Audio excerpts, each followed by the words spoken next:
বহুদল বহুদলীয় গণতন্ত্রের রূপকার, মহান স্বাধীনতার ঘোষক শহীদ প্রেসিডেন্ট রাষ্ট্রপতি জিয়াউর রহমানের ৪৫তম শাহাদত বার্ষিকী উপলক্ষে মত বিনিময় সভায় বক্তব্য রাখছেন নাটোর জেলা ছাত্রদলের সংগ্রামী সভাপতি মোহাম্মদ কামরুল ইসলাম ব্যাপারী। তিনি বক্তব্য রাখছেন, আপনাদেরকে অবশ্যই শুনতে থাকুন। আমার সামনে উপস্থিত সকল নেতৃবৃন্দকে জানাই পবিত্র ঈদুল আজহার শুভেচ্ছা, ঈদ মোবারক। প্রিয় নেতৃবৃন্দ,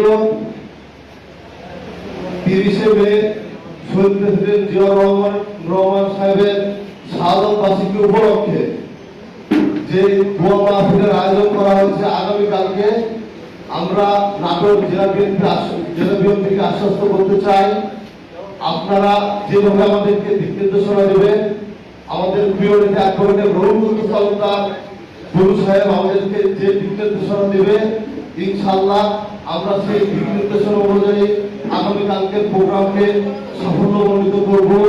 পরিশেষে সকলের সর্বমঙ্গল কামনা করে আমার সংক্ষিপ্ত বক্তব্য এখানে শেষ করছি। ধন্যবাদ সবাইকে। আসসালামু আলাইকুম।